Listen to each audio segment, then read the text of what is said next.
रात के 10 बज चुके हैं और मैं हूं आप सभी का अपना शावेज़ मालिक और हाज़िर हूं आप लोग के सामने फिर से एक क्राइम की कहानी को लेके, एक क्राइम की घटना को लेके। और दोस्तों, जैसा कि आप सभी लोगों को पता है कि आज हमारे चैनल पर 400 एपिसोड कंप्लीट हो जाएंगे आज की वीडियो को लगा के। तो इतना लंबा सफ़र, भले ही इसमें ज़्यादा कामयाबी ना मिली हो, भले ही इसमें ज़्यादा व्यूज़ ना आए हों, भले ही ज़्यादा सब्सक्राइबर हमने गेन ना किए हों, लेकिन लगातार आप लोगों के साथ में जो हमारा क्राइम कहानी सुनाने का जो सिलसिला है बना रहा। और बहुत सारे ऐसे मेरे व्यूवर्स हैं जो मुझे बहुत ज़्यादा प्यार दिखाते हैं, लगातार 400 एपिसोड से मेरे साथ बने हुए हैं। और दोस्तों, सबसे अच्छी बात क्या है कि क्राइम के फील्ड में आज के समय में आप लोग देखते हैं कि बहुत सारे चैनल बन चुके हैं, बहुत सारे लोग आगे क्राइम की कहानियाँ सुना रहे हैं, लेकिन मैं उनमें से एक हूँ जो बहुत ज़्यादा सीनियर हूँ। और जो पहला वाला चैनल टर्मिनेट हुआ था जिस पे 1 मिलियन के आसपास सब्सक्राइबर थे, और उस चैनल पर भी हमने लगभग 500 प्लस एपिसोड अपलोड किए थे। तो सबसे बड़ी बात यह है कि टोटल 900 एपिसोड से ज़्यादा हमने क्राइम पे बनाए हैं और इसमें आप लोगों ने तरह तरीके की कहानियाँ सुनी। लेकिन दोस्तों, आज की जो कहानी मैं आप लोग को सुनाऊंगा ये अपने आप में कहानी बिल्कुल अलग है, क्योंकि आज की घटना के अंदर जिसका कत्ल हुआ, कातिल खुद उसी के घर पे आता, महीनों तक वो उसके कत्ल की प्रैक्टिस करता रहता है, उसी की गन से प्रैक्टिस करता है, सारी चीज़ें बहुत अच्छे से चेक करता है और फाइनली वो एक दिन इस कत्ल को अंजाम दे देता है। लेकिन दोस्तों, जिस तरीके से इस कत्ल को सुलझाने के लिए पुलिस ने काम किया उसको आप लोग आगे वीडियो में जानेंगे तो आप लोग पुलिस के काम की सराहना करेंगे और आप लोग सोचेंगे कि वास्तव में आज भी हमारी जो पुलिस है बेहतरीन काम कर रही है। और क्राइम चाहे कितनी ही चालाकी से करे, पुलिस जब अपने पे आती है तो कितना ही ज़्यादा अंधा मर्डर हो, ब्लाइंड मर्डर हो, उसको पुलिस लोगों के सामने लेके आती है और जो कातिल होता है उसको सज़ा दिलाती है। अच्छा, एक चीज़ और मैं आप लोग को बताना चाहूँगा कि रात का 8 बजे का समय हमने पिछले कुछ समय से अपने वीडियोस में रखा था, लेकिन हमने शुरुआत जब चैनल की थी तो उस समय हमारा चैनल का जो समय था वीडियो अपलोड करने का वो 10:10 था, क्योंकि रात 8 बजे उस्मान सैफ़ी सर आते थे और रात 9 बजे शम्स ताहिर खान और रात 10 बजे ठाकुर प्राखर सिंह। तो रात 10:10 का समय मैंने रखा हुआ था। तो बहुत सारे लोगों ने बोला है जब मैंने 8 बजे वीडियो अपलोड करना चालू हुआ कि क्राइम स्टोरी सुनने के लिए काफ़ी ज़्यादा फ्री होना इंसान का ज़रूरी है। कुछ लोग सोते हुए सुनते हैं, कुछ काम करते हुए सुनते हैं, इसलिए बहुत सारे लोग बोल रहे हैं कि सर आपका जो पहले वाला समय था वो बेस्ट था। अच्छा, मैंने भी व्यूज़ के चक्कर में थोड़ा सा समय को पहले करके देखा था, लेकिन कुछ खासा रिस्पांस मिला नहीं। तो मैंने सोचा कि जो 10:10 का जो समय है वही बेहतरीन है। अब मैं व्यूज़ के लिए तो काम करता नहीं हूँ, मैं अपना काम अपने कर्तव्य के लिए करता हूँ, क्राइम से लोगों को जागरूक करने के लिए करता हूँ।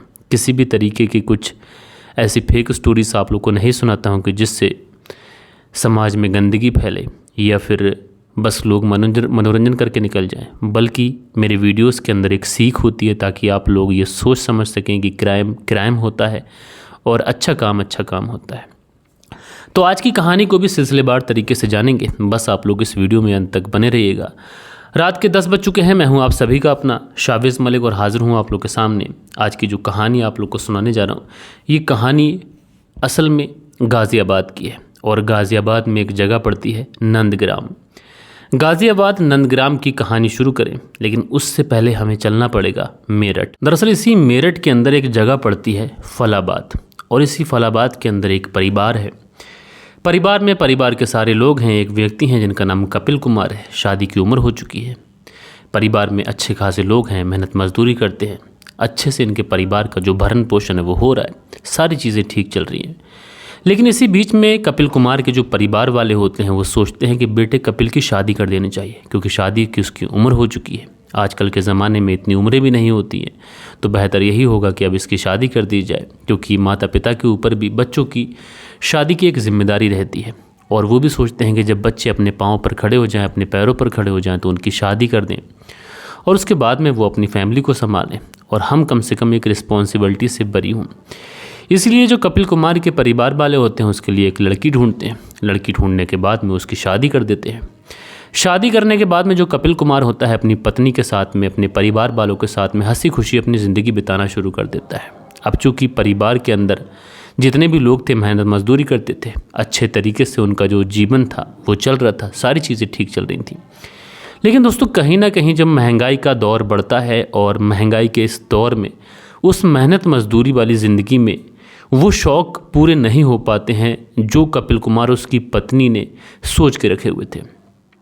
इसलिए कपिल कुमार अब सोचता है कि क्यों ना इस मेरठ के फलाबाद से निकल कर किसी दूसरे शहर जाए जहाँ पर काम ज़्यादा हो, ज़्यादा पैसे कमा सके, अपनी पत्नी के, अपने आने वाले बच्चों का भविष्य सिक्योर कर सके। और इसके बारे में ये अपनी पत्नी से बात करता है। अपनी पत्नी से कहता है कि अब परिवार में खर्चे ज़्यादा बढ़ रहे हैं और बेहतर यही होगा हम लोग काम काज की तलाश में कहीं बाहर निकलें। अच्छा, जो पत्नी सुनती है ये बात तो पति की ये बात उसे पसंद भी आती है।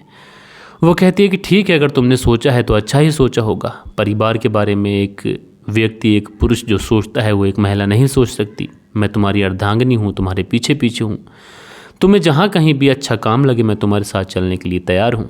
अच्छा, ये दोनों पति पत्नी तो तैयार हो जाते हैं। अब बारी थी घर वालों से बात करने की। घर वालों से बात की जाती है। घर वाले चूँकि पति पत्नी राज़ी थे तो घर वाले भी इसमें कुछ ज़्यादा कर नहीं सकते थे, इसलिए घर वाले भी इन्हें बाहर जाने के लिए इजाज़त दे देते हैं। उसके बाद में जो कपिल कुमार होते हैं अपनी पत्नी को लेते हैं और पहुंच जाते हैं गाज़ियाबाद। गाज़ियाबाद के नंदग्राम पहुंचते हैं। अब चूँकि यहाँ पर रहने के लिए आए थे तो रहने के लिए एक मकान की ज़रूरत थी, इसलिए वहाँ पर पहुँचते हैं तो कुछ लोगों से कहते हैं किराए का मकान चाहिए। लोग बताते हैं तो जो कपिल कुमार थे खुद और अपनी पत्नी को लेकर जगह जगह मकान की तलाश शुरू करते हैं। आखिरकार इनकी मुलाकात एक व्यक्ति से होती है जिनका नाम होता है कुंदन रावत। कुंदन रावत इनका एक मकान था जिसे किराए पे देना चाहते थे। उसका एक कमरा खाली था। अब चूँकि इन्हें भी अपने मकान के लिए किराएदार चाहिए था और किराएदार भी इसलिए चाहिए था ताकि कुछ पैसे आ जाएं और साथ के साथ में इनके मकान की जो देखभाली है वो भी होती रहे। बात होती है कपिल कुमार से मकान के बारे में। तो जो कुंदन रावत होते हैं ये कपिल कुमार को अपना मकान किराए पर दे देते हैं। उसके बाद में कपिल कुमार अपनी पत्नी के साथ में उस मकान के अंदर शिफ्ट हो जाते हैं। अब चूँकि काम के मकसद से शहर में गए थे, गाज़ियाबाद के नंदग्राम में एक किराए का कमरा भी मिल चुका था। परिवार एक तरीके से छत के नीचे आ चुका था। अब जो ज़रूरत थी इस परिवार की वो थी कामकाज, मेहनत मजदूरी या फिर कोई जॉब, कुछ ऐसा काम जिससे अच्छे पैसे आ सकें। उसके बाद में जो कपिल कुमार होते हैं अब कामकाज की तलाश शुरू कर देते हैं। अब उसके बाद में जब कपिल कामकाज की तलाश में निकलता है, क्योंकि ज़्यादा पढ़ा लिखा भी नहीं था, कोई स्किल भी इसके पास नहीं थी, तो कोई अच्छा काम इसे मिलता नहीं है। मेहनत मजदूरी में क्या ही हाथ लगेगा और एक शहर के अंदर रहकर मेहनत मजदूरी में अपना परिवार चलाना ये बड़ा मुश्किल था। तो वहाँ पर रहने वाले कुछ लोगों से इसकी जान पहचान होती है। वो इसे एक राय देते हैं कि क्यों ना तुम सब्जी के लिए एक पिकअप खरीद लो। मंडी से सब्जी जहाँ तहाँ ढो दोगे तो तुम्हें अच्छे पैसे मिल जाएंगे, अच्छी आमदनी तुम्हारी हो जाएगी। उसके बाद में तुम इस शहर के अंदर अपना रहन सहन बहुत अच्छे से कर सकते हो। अच्छा, जो कपिल कुमार था इसके दिमाग में भी ये बात आ जाती है कि पिकअप अगर मैं ले लूँगा तो उससे मुझे अच्छे पैसे अर्जित हो जाएंगे, अच्छा काम हो जाएगा, किसी की नौकरी नहीं करनी पड़ेगी, किसी के आगे हाथ नहीं फैलाना पड़ेगा, खुद का बिजनेस होगा, जब मर्जी आएगा जाएगा, जब मर्जी नहीं आएगी तो नहीं जाएगा। आखिरकार जो कपिल कुमार होता है एक मिनी ट्रक जिसको डीसीएम बोलते हैं, पिकअप, वो ले लेता है और उसके बाद में एक जगह से दूसरी जगह, दूसरी जगह से तीसरी जगह, जैसे जैसे इसे काम मिलता उसी तरीके से ये अपने काम को अंजाम दे रहा था। जो भी पैसे इसे मिलते थे वो पैसे लाकर अपनी पत्नी के हाथ पर रख देता। पत्नी उन्हीं पैसों से अपने परिवार का भरण पोषण बहुत अच्छे तरीके से करने लगी थी। परिवार में अब काम भी था, परिवार के लिए घर भी मिल चुका था, शहर के अंदर सब चीज़ें ठीक चल रही थी, सारी चीज़ें बढ़िया चल रही थी। लेकिन जैसे जैसे समय गुजरता है अब कभी कभी उस पिकअप के अंदर टूट फूट हो जाती, कभी उसका टायर ख़राब हो जाता, तो कभी भाड़ा लेके अगर जाता तो पूरा भाड़ा वहाँ से नहीं मिल पाता। इसलिए कहीं ना कहीं कपिल कुमार को कभी कभी दुश्वारियाँ भी आती हैं, कभी कभी परेशानियाँ भी आती हैं। लेकिन जब इसकी ज़िंदगी में थोड़ी बहुत परेशानियाँ आती हैं तुरंत ही अपने घर फ़ोन करता है, मेरठ। और मेरठ के फलाबाद में फ़ोन करने के बाद में अपने पिता, अपने भाई से सबसे कहता है कि परेशानियाँ हैं और घर का खर्चा चलाना भी बड़ा मुश्किल है। इस महंगाई के दौर में डीजल इतना महंगा हो चुका है, भाड़ा पूरा मिलता नहीं, कभी गाड़ी में कुछ टूट जाता है, कभी कुछ टूट जाता है, क्या करूं समझ में नहीं आ रहा है। तो जो परिवार वाले होते हैं इस कपिल कुमार को बहुत ज़्यादा समझाते हैं और समझाने के बाद में इससे कहते हैं कि बेटा जो कुछ भी तुम्हें मिल रहा है इसी में संतोष करो। और ऐसा होता है कि ज़्यादा इच्छा इंसान रखता है तो वो कहीं ना कहीं खुद से परेशान रहता है। इसलिए बेहतर यही है कि जो मिला है उसी में सुखी रहो, खुश रहो जब तुम खुश रहोगे, सुखी रहोगे, तो समझो बस तुम्हारे पास पैसा है, तुम्हारे पास दौलत है, बिल्डिंग है, गाड़ी है। लेकिन अगर तुम खुश नहीं हो तो तुम्हारी दौलत, तुम्हारी बिल्डिंग, तुम्हारी गाड़ी का कोई फ़ायदा नहीं। जब परिवार वाले इस तरीके से इस कपिल कुमार को समझाते हैं तो कपिल कुमार की भी थोड़ी हिम्मत बनती है और उसके बाद में ये फिर उसी तरीके से अपने रूटीन के काम में चलने लगता है। अपनी गाड़ी को लेके जाता है एक जगह से दूसरी जगह, दूसरी जगह से तीसरी जगह, जहाँ कहीं भी काम मिलता उस तरीके से ये काम कर रहा था। जो भी पैसे से मिल रहे थे अपनी पत्नी के हाथ पे रखता और उसी से इसकी जो पत्नी है वो अपने परिवार का भरण पोषण कर रही थी। सारी चीज़ें ठीक चल रही थी, सब कुछ हिसाब से चल रहा था। लेकिन दोस्तों उसके बाद में एक तारीख आती है 2 मार्च साल 2023 और इसी 2 मार्च साल 2023 को कपिल रोज़ की तरह अपने काम से अपने घर लौट कर आता है। शाम का खाना खाता है। खाना खाने के बाद में थोड़ी देर आराम करता है। पत्नी इसे दूध देती है लाकर, क्योंकि इसका रूटीन था, थक हार जाता था तो एक गिलास दूध पी लिया करता था। पत्नी भी इस कपिल कुमार का बेहद ख्याल करती थी, उसको दूध देती थी। कभी वो थक जाता था तो उसके पैर दबाती। कपिल कुमार दूध पीने के बाद में अपनी पत्नी के साथ में बिस्तर पर सो जाता है। थोड़ी देर के बाद में इसकी आंख खुलती है और ये अपनी अलग चारपाई पर सोने चला जाता है। पत्नी जो थी वो अलग चारपाई पर सोने चली जाती है। सारी ही चीज़ें एज़ यूजुअल जो चलना चाहिए थी वैसे ही चल रही थी। डेली की तरह जो रूटीन था कपिल का उसी तरीके से सब कुछ चल रहा था। लेकिन किसी को नहीं पता था कि अगले ही पल इस घर के अंदर क्या होने वाला है। दरअसल रात के तकरीबन 3 से 4 बजे के आसपास इस घर के अंदर एक ज़ोरदार धमाके की आवाज़ आती है। अब जैसे ही इस तरीके की आवाज़ आती है तो मोहल्ले पड़ोस के जो लोग होते हैं उनकी आंख खुल जाती है। चाहे जिनका घर हो, जो मकान मालिक हैं कुंदन रावत जी, इनकी भी आंख खुल जाती है। आस पड़ोस के जो और लोग होते हैं उनकी भी आंख खुल जाती है। सब इस कपिल कुमार के घर की तरफ झांकने के लिए थोड़ा आगे बढ़ते हैं कि उसी समय घर का दरवाज़ा खुलता है और जो कपिल कुमार की पत्नी होती है जिसका नाम शिबानी, ये रोते हुए बाहर आती है। और जो मोहल्ले पड़ोस के लोग थे, जो मकान मालिक थे कुंदन रावत जी, सब लोग इस शिबानी से पूछने की कोशिश करते हैं कि बेटा क्या हुआ। लेकिन शिबानी बदहवास थी, वो तो बस रोए जा रही थी। उसके ज़ुबान से, उसके मुंह से एक लफ्ज़ भी नहीं निकल रहा था सिवाय चीखने के और रोने के। अब मोहल्ले पड़ोस के लोग वो भी बदहवास हो जाते हैं कि ऐसा इस घर के अंदर क्या हो गया, जो पत्नी शिबानी है बहुत बुरी तरीके से रोए जा रही है, क्या मामला है। उसके बाद में वो जो सारे लोग होते हैं जल्दी से उस घर की तरफ भागते हैं। घर के अंदर जैसे ही पहुंचते हैं तो घर के अंदर का जो मंज़र था वो मंज़र इतना ज़्यादा भयावह था, इतना ज़्यादा डरावना था कि जितने भी लोग वहाँ पर होते हैं उनमें से कुछ लोगों की चीखें निकल जाती हैं।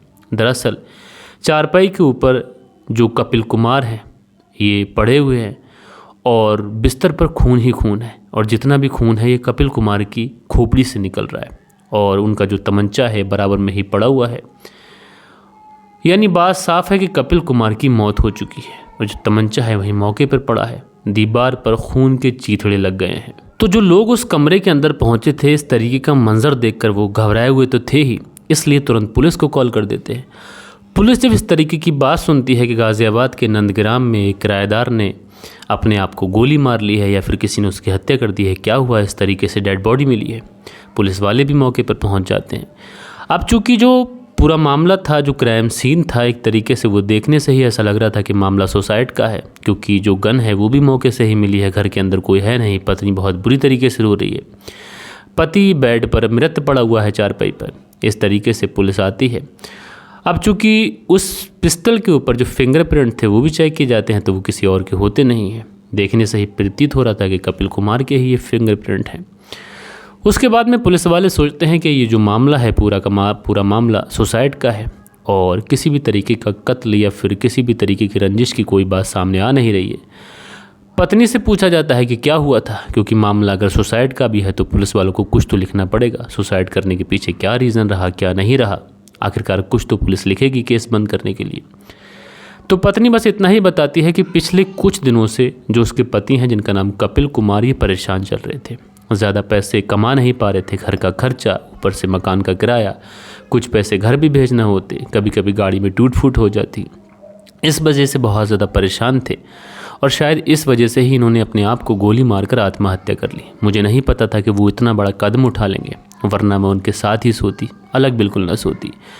और इतना कहते ही जो पत्नी होती है ये फूट फूट कर रोने लगती है। पुलिस वाले उस पत्नी को भरोसा दिलाते हैं, उसको एक तरीके से दिलासा देते हैं, उसको चुप कराने की कोशिश करते हैं। लेकिन उस पत्नी जिसकी उम्र अभी मात्र 37 साल है, उसके दर्द को पुलिस वाले समझ तो सकते थे, लेकिन उसका दर्द कम नहीं कर सकते थे, क्योंकि परिवार के अंदर एक वो ही व्यक्ति कमाने वाला था। अब वो ही चला गया तो पत्नी का क्या होगा। ये सारी चीज़ें पुलिस वाले सोचते हुए उधर जो अन्य लोग उस कमरे के अंदर होते हैं वो भी तरह तरीके की बातें कर रहे होते हैं। पुलिस वाले महिला को ढाढ़स बताते हैं। उसके बाद में उस कमरे के अंदर जो भी चीज़ें खून से सनी हुई थी उन सारी ही चीज़ों को कलेक्ट करते हैं। उसके बाद में सोचते हैं कि इस व्यक्ति की जो डेड बॉडी है इसको कस्टडी में लेने के बाद में इसका पोस्टमार्टम कराना चाहिए, क्योंकि पोस्टमार्टम एक प्रक्रिया होती है। अगर ऐसा कोई मामला हुआ है एक्सीडेंट का या फिर किसी नेचुरल डेथ के अलावा कोई चीज़ें होती हैं तो पोस्टमार्टम कराना ज़रूरी होता है। एक प्रक्रिया है, इससे गुजरना पड़ता है। इसलिए पुलिस वाले भी सोचते हैं कि जो औपचारिक प्रक्रिया है उसको कराना चाहिए। उसके बाद में डेड बॉडी परिवार वालों को सौंप देना चाहिए, अंतिम संस्कार हो जाएगा। मामले में ज़्यादा है कुछ नहीं, बस एक सुसाइड का केस है, बस इतना ही कुछ लिखना है, बाकी कुछ है नहीं। उसके बाद में जो पुलिस वाले थे उस डेड बॉडी को पोस्टमार्टम के लिए भेज देते हैं। डेड बॉडी पोस्टमार्टम के लिए जा चुकी थी। पुलिस वाले चूँकि सोच चुके थे इस केस के अंदर ज़्यादा कुछ है नहीं, इसलिए पुलिस वाले अपने कामों में लग जाते हैं। पुलिस वाले अपने कामों में लग चुके थे। 1-2 दिन गुजरते हैं। 1-2 दिन गुजरने के बाद में जैसे ही पोस्टमार्टम की रिपोर्ट आती है, तो जैसे ही पुलिस वाले उस पोस्टमार्टम की रिपोर्ट को पढ़ रहे होते हैं, तो उस रिपोर्ट को पढ़ने के बाद में पुलिस वालों का माथा चकरा जाता है। दरअसल जिस बारीकी से पुलिस वाले काम करते हैं, जिस बारीकी से पुलिस वाले सोचते हैं, ये आम इंसान नहीं सोच सकता। दरअसल जो पुलिस वालों ने पोस्टमार्टम की रिपोर्ट पढ़ी और जो चीज़ें पुलिस वालों ने on the spot crime scene पर देखी थी, सारी चीज़ें एग्जैक्ट वही थी। यानी गोली पास से मारी गई थी, मरने के पीछे रीज़न भी वही था, गोली लगने की वजह से मौत हुई थी। लेकिन एक चीज़ ऐसी थी जो बिल्कुल डिफरेंट लिखी हुई थी और यही चीज़ें पुलिस वालों को कहीं ना कहीं कंफ्यूज कर रही थी। दरअसल उस रिपोर्ट में ये लिखा हुआ था कि जो मरने वाला व्यक्ति है जिसका नाम कपिल कुमार है, ये सारे के सारे काम राइट हैंड से किया करता था, यानी सीधे हाथ से। लेकिन जो पिस्टल उस जगह पर पड़ी हुई मिली और जिस एंगल से गोली मारी गई वो लेफ्ट हैंड से मारी गई, यानी उल्टे हाथ से, और राइट हैंड पर गोली निकली थी। अब पुलिस वालों का एकदम से माथा ठनक जाता है कि एक व्यक्ति जो सारे काम राइट हैंड से करता है, सारे काम सीधे हाथ से करता है, लेकिन वो अपने आप को गोली उल्टे हाथ से क्यों मारेगा, जबकि पिस्टल जैसी चीज़, अवैध असलहा जो कि चलाना बहुत ज़्यादा मुश्किल होता है, उसको एक व्यक्ति अपने सीधे हाथ से चलाए जो उसका फेवरेट हैंड है, लेकिन वो उल्टे हाथ से कैसे चलाता है। यही चीज़ें कहीं ना कहीं पुलिस को कंफ्यूज करती हैं और इस पूरे मामले में अब पुलिस का जो शक था कहीं ना कहीं गहरा जाता है, क्योंकि पुलिस वालों को अब ये लगने लगा था कि ये जो पूरा केस है ये सुसाइड का नहीं बल्कि हत्या का केस है। पूरा जो केस था एक तरीके से पलटी खा चुका था। सुसाइड से मुड़कर ये केस अब कत्ल की तरफ आ चुका था, लेकिन सिर्फ पुलिस की नज़र में। बाकी के सब लोगों को यही लग रहा था कि ये एक आत्महत्या है। उसके बाद में पुलिस वापस जाती है और वापस जाने के बाद में इस पूरे केस में एक नए तरीके से छानबीन करती है। वहाँ पर जो लोग होते हैं जो उस घर के अंदर उस दिन भी आए थे, उन लोगों से पुनः पूछताछ करती है। उनसे पूछती है क्या तुमने यहाँ से किसी को भागते देखा था, किसी संदिग्ध को निकलते हुए देखा था। लेकिन सारे के सारे लोग यही बताते हैं कि साहब हमने तो ना किसी संदिग्ध को यहाँ से भागते हुए देखा, ना हमने किसी ऐसे व्यक्ति को देखा जो इस इलाके में पहली बार आया हो। हमने तो बस इस व्यक्ति यानी कपिल कुमार की पत्नी शिवानी को रोते देखा। हम घर के अंदर आए और उसके बाद में शिवानी ने हमें जो बातें बताई वही तुम्हें भी बताई। यानी पुलिस वालों को कहीं से भी कोई एंगल ऐसा लग नहीं रहा था कि कत्ल हुआ हो, लेकिन पुलिस वालों को जो पोस्टमार्टम की रिपोर्ट बता रही थी वो कुछ और बता रही थी। पोस्टमार्टम की रिपोर्ट में साफ था कि एक व्यक्ति जो राइट हैंड से काम करता है वो लेफ्ट हैंड से गोली क्यों मारेगा। और यही चीज़ें ऐसी थीं जो पुलिस वालों के दिमाग में घर कर गई थीं और पुलिस वाले ये मानने को तैयार नहीं थे कि ये आत्महत्या है, जबकि पुलिस वालों के हाथ कोई सबूत लग ही नहीं रहा था। पुलिस अपने तरीके से छानबीन कर रही थी, किधर से भी कोई सबूत नहीं लग रहा था कि इसी बीच में पुलिस वालों की नज़र पड़ोस में ही लगे एक सीसीटीवी कैमरे के ऊपर जाती है। अब जैसे ही पुलिस वालों की नज़र सीसीटीवी कैमरे पे पड़ी तो पुलिस वालों ने सोचा कि क्यों ना एक बार सीसीटीवी कैमरे को भी चेक कर लिया जाए। हो सकता है कि यहाँ से पुलिस के हाथ कुछ लग जाए, क्योंकि पुलिस को तो ये लग रहा था कि ये आत्महत्या नहीं बल्कि एक मर्डर है। और जब पुलिस को लग रहा था तो पुलिस इस पूरे मामले में छानबीन तो कर रही थी। इसलिए जब सीसीटीवी कैमरा खंगाला जाता है तो उस सीसीटीवी कैमरे के अंदर जब वो फायर की आवाज़ हुई थी उससे 5 मिनट के बाद में कोई व्यक्ति उस घर से निकलकर भागता हुआ दिखाई पड़ रहा था। अब चूंकि अंधेरा था, उस व्यक्ति की जो फ़ोटो थी, जो तस्वीर थी, काफ़ी ज़्यादा धुंधली थी, पहचान में नहीं आ रहा था, लेकिन इतना तो साफ था कि कोई व्यक्ति इस घर से भागा है। यानी अब ये चीज़ें साफ़ हो चुकी थी कि इस व्यक्ति ने आत्महत्या नहीं बल्कि इसका मर्डर हुआ है। अब मर्डर करने वाला व्यक्ति कौन है, ये चीज़ें कहीं ना कहीं पुलिस के लिए अभी भी रहस्य बनी हुई थी, क्योंकि सीसीटीवी कैमरे की फुटेज तो मिल गई थी, लेकिन उस फुटेज के अंदर उस व्यक्ति को पहचान पाना बड़ा मुश्किल था। लिहाजा पुलिस अब सीसीटीवी जो कैमरा था उसको रिवाइंड करती है और पीछे, थोड़ा और पीछे जाती है, जब ये व्यक्ति इस घर के आसपास आया था। लेकिन जब पुलिस पीछे कर उस सीसीटीवी फुटेज को देखती है तो यहाँ पर बड़ी हैरान करने वाली कुछ चीज़ें सामने आती हैं। दरअसल जब वो व्यक्ति इस घर के आसपास आया था तो कोई तो ऐसा व्यक्ति था कि जिसने इस घर का दरवाज़ा खोला था, यानी चीज़ें साफ थी कि किसी व्यक्ति ने इस घर के अंदर इस व्यक्ति को एंट्री दिलाई थी जो यहाँ पर मर्डर करने आया था। अब घर के अंदर एक व्यक्ति को एंट्री दिलाई गई है और इस घर के अंदर सिर्फ 2 लोग हैं, एक वो व्यक्ति जिसका कत्ल हुआ है, एक उसकी पत्नी शिबानी। अब पुलिस वालों के सामने सवाल ये था कि जिस व्यक्ति का कत्ल हुआ, अगर उसने उस व्यक्ति को एंट्री दिलाई थी और उस वजह से वो उसकी हत्या भी हुई, तो फिर शिबानी को पता होना चाहिए कि घर के अंदर कौन आया। अगर शिबानी ने उसको एंट्री दिलाई थी तब भी शिबानी को पता होना चाहिए, यानी दोनों ही सूरत हाल में शिबानी को ये तो पता होना चाहिए कि घर के अंदर कौन आया था, जबकि शिबानी पुलिस को बता रही थी कि ये पूरा मामला आत्महत्या का है।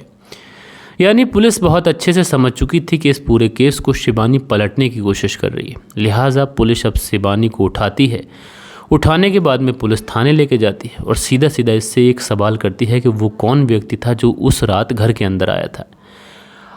अब शिबानी पुलिस को इधर उधर की बातें बताती है। फिर वही बात कि पुलिस के सवालों के सामने कोई ऐसा व्यक्ति जो कि पेशेवर कातिल नहीं है, पेशेवर मुजरिम नहीं है, ज़्यादा देर तक टिक नहीं पाता। पुलिस के सवालों के सामने कोई आम इंसान ज़्यादा देर तक टिक नहीं पाता, या तो कोई बहुत पेशेवर कातिल है, बहुत ऊंचा, उसने न जाने कितने ही कत्ल कर रखे, वो तो पुलिस को घुमा सकता है, लेकिन कोई ऐसा इंसान जिसने किसी वजह से कत्ल कर दिया हो और वो पुलिस के सवालों के ज़्यादा देर तक जवाब दे नहीं सकता। लिहाजा जो शिबानी थी ये पुलिस के सवालों में उलझ जाती है। उसके बाद में शिबानी जो होती है पुलिस को बताती है कि दरअसल उस रात घर के अंदर जो व्यक्ति आया था वो हमारे ही पड़ोस में रहने वाला, जिसका नाम अंकुश प्रजापति है, उम्र 33 साल के आसपास है, मोबाइल की दुकान चलाता है, वही व्यक्ति था। उसके बाद में पुलिस जाती है, इस अंकुश प्रजापति को उठाती है, इसे भी पुलिस थाने लेके आती है। दोनों को फ्रंट सीट पर बैठाया जाता है और उसके बाद में जब इनसे पूछताछ की जाती है तो एक अजीब कहानी निकल के आती है। दरअसल जो कपिल कुमार था जब अपनी पत्नी शिबानी के साथ में इस गाज़ियाबाद के नंदग्राम में रहने के लिए आता है और उसके बाद में जब ये पिकअप ले लेता है, पिकअप चलाता है, तो दिन भर काम करता, थक हार जाता। पत्नी अगर कोई बात करती तो उसे चिड़चिड़ा कर जवाब देता। इसी तरीके से कभी कभी अपनी पत्नी के साथ में झगड़ा कर लेता, कभी अपनी पत्नी की मार पिटाई कर देता। यानी पत्नी की जो इच्छाएं थीं, कभी कभी जिन चीज़ों को उसका मन करता था वो चीज़ें भी उसकी पूरी नहीं हो रही थी और उसको ये लग चुका था कि अब उसे अपने पति के साथ में इसी तरीके से ज़िंदगी गुजारनी है। मन मार कर ये जो महिला थी जिसका नाम शिबानी, ये अपने घर के अंदर रहने लग जाती है और इसको नहीं पता था कि इसका पति कब इससे प्यार करेगा और कब इसकी ज़िंदगी सही होगी, लेकिन ये मन मार कर अपने ही घर के अंदर रहने लग जाती है। लेकिन उसके बाद में एक दिन इसके मोबाइल का रिचार्ज ख़त्म हो जाता है। उसके बाद में ये अपने पति कपिल कुमार से कहती है कि उसके मोबाइल का रिचार्ज करा दो। कपिल कुमार कहता है कि मेरे पास इन फालतू कामों के लिए समय नहीं है, ये लो पैसे और तुम खुद रिचार्ज करा लेना। पैसे भी तुम पूरा दिन खाली ही घर पे पड़ी रहती हो, पड़ोस में ही दुकान है, जाकर रिचार्ज कर लेना, मुझे वैसे भी बहुत ज़्यादा काम होते हैं। कपिल कुमार इस अपनी पत्नी शिबानी को पैसे देकर चला जाता है अपने काम पर और जो शिबानी होती है रिचार्ज कराने के लिए पड़ोस में ही जो अंकुश प्रजापति होता है जिसके मोबाइल की दुकान होती है, इस दुकान पर रिचार्ज कराने के लिए चली जाती है। रिचार्ज कराती है और इससे बात करने लग जाती है। ये तकरीबन आधा घंटे तक इस अंकुश प्रजापति से बात करने लगती है। बात अंकुश प्रजापति इससे काफ़ी ज़्यादा फ्रेंडली करता है, इसलिए दोनों में काफ़ी ज़्यादा बातचीत होती है। इस बीच दुकान पर कुछ और कस्टमर भी आ रहे होते हैं। जब और कस्टमर को अंकुश प्रजापति आते हुए देखता है तो कहता है कि तुम्हारा नंबर तो मेरे पास आ गया है, मैं तुम्हें कॉल कर लूँगा, अभी तुम चली जाओ नहीं तो लोग गलत समझेंगे। उसके बाद में ये जो शिबानी थी अपने घर पे आ जाती है और उसके बाद में जो अंकुश प्रजापति होता है अगले ही दिन इसको कॉल कर देता है। कॉल करने के बाद में इन दोनों के बीच में बातचीत शुरू होती है। घंटों घंटों तक इन दोनों के बीच में बातचीत होने लगती है। अब चूंकि शिबानी उसका पति कपिल कुमार काम पर चला जाता, पूरे दिन घर में पड़े पड़े बोर होती थी, पति से वो संतुष्टि भी नहीं मिल रही थी, तो ज़्यादातर समय अब ये अंकुश प्रजापति से बात करते हुए निकाल रही थी। और इसी बीच में इन दोनों की जो बातचीत थी दोस्ती में बदलती है, दोस्ती धीरे धीरे प्यार में कन्वर्ट हो जाती है। प्यार जो था वो अब संबंधों में बदल जाता है। उसके बाद में आए दिन इन दोनों के बीच में शारीरिक संबंध बनने लगते हैं। जो शिबानी थी अंकुश प्रजापति, जिसकी उम्र लगभग 33 साल के आसपास थी, शिबानी की उम्र 37 साल थी। शिबानी कहीं ना कहीं अंकुश प्रजापति से अब वो वाली मोहब्बत करने लगी थी कि इसे अंकुश प्रजापति के अंदर अपना फ्यूचर दिखाई देने लगा था। लेकिन अपने पति कपिल कुमार के होते हुए ये अंकुश प्रजापति के साथ में सेटल कैसे हो सकती थी। उसके बाद में अंकुश प्रजापति और शिबानी ये दोनों एक प्लान बनाते हैं और शिबानी कहती है कि तुम उसके पति की हत्या कर दो। अंकुश प्रजापति कहता है कि उसने इस तरीके के काम पहले कभी नहीं किए और शायद वो हत्या कर भी ना पाए। लेकिन शिबानी कहती है कि उसके पति के पास में एक गन है और उसी गन से तुम हत्या कर देना। ऐसा करो, तुम कल को आ जाओ और हम लोग बैठकर प्लान बनाते हैं और इसी बहाने हम लोग मिल भी लेंगे। जैसे ही अगला दिन होता है, जो शिबानी का पति कपिल कुमार होता है, ये अपने काम पे चला जाता है। शाम को इसे लौट के आना होता है। पूरा दिन शिबानी घर पे अकेली, अंकुश प्रजापति उसके घर पे चला जाता है। दोनों एक दूसरे के साथ में शारीरिक संबंध बनाते हैं और उसके बाद में शिबानी जो थी अपने पति कपिल कुमार की वो गन लेके आती है जो उसके पास में इलीगल तरीके से थी। ये गन ये अंकुश प्रजापति को दिखाती है और कहती है क्या तुम्हें गन चलाना आती है? तो अंकुश प्रजापति कहता है मैं सीधा साधा आदमी, मुझे गन चलाना नहीं आती है। तो शिबानी कहती है तुम टेंशन मत लो, तुम जब भी उसका पति घर से बाहर चला जाए तुम आ जाया करो, मैं तुम्हें गन चलाने की ट्रेनिंग दे दूंगी। तो जो अंकुश प्रजापति है पूछता है क्या तुम्हें गन चलाना आती है? वो कहती है मुझे भी नहीं आती है, लेकिन इस बारे में मैं अपने पति से पूछ लूँगी। अब जैसे ही अंकुश प्रजापति चला जाता है, शाम का वक्त होता है, कपिल कुमार आता है। जो शिबानी होती है खाना वगैरह खिलाती है, उसके बाद में वो गन लेके आती है और उसके बाद में कहती है मैं घर की सफाई कर रही थी, मेरे हाथ में ये गन लग गई, लेकिन तुम मुझे बताओ ये चलती कैसे? अब कपिल कुमार जब इस तरीके की बात सुनता है, उसकी पत्नी गन के बारे में पूछ रही है, कपिल कुमार को लगता है कि ये मेरे लिए बड़ी अचीवमेंट है कि मैं एक गन के बारे में अपनी पत्नी को बताऊं। बड़ा चढ़ाकर उसे पूरी तरीके से चलाना सिखाता है। अच्छे तरीके से शिबानी चलाना सीख जाती है। जैसे जैसे चलाना सीखती है वैसे वैसे वो अपने प्रेमी अंकुश प्रजापति को वो गन चलाना सिखा देती है। और उसके बाद में तारीख आती है 2 मार्च साल 2023। 2 मार्च वाले दिन रात के 2 बजे के आसपास ये अंकुश प्रजापति को कॉल करती है। कॉल करने के बाद में उसे घर बुलाती है और वही गन निकाल कर इसको दे देती है। अंकुश प्रजापति पहुंचता है, कपिल कुमार सोया हुआ था क्योंकि दूध में उसे नशे की गोली दे दी गई थी उसकी पत्नी के द्वारा, और लेफ़्ट हैंड से ये फायर कर देते हैं। उसके बाद में गन को वहीं पर फेंकता है और वहाँ से 9-11 हो जाता है। 2-3 मिनट के बाद में जो पत्नी होती है चीखने लगती है। उसके बाद में आस पड़ोस के लोग आ जाते हैं।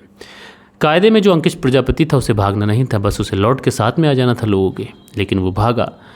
खैर वो भाग गया, लेकिन इन लोगों की जिस तरीके से प्लानिंग थी, प्लानिंग तो बहुत ज़्यादा इन्होंने तैयारी के साथ में की थी। इस पूरे कत्ल को आत्महत्या दिखाना था, लेकिन यहाँ पर इन्होंने एक छोटी सी मिस्टेक कर दी। अगर इन्होंने गोली लेफ़्ट से ना मार के राइट से मारी होती तो शायद ये केस भी पुलिस की फाइलों में आत्महत्या के रूप में दर्ज हो जाता और कभी खुल ना पाता।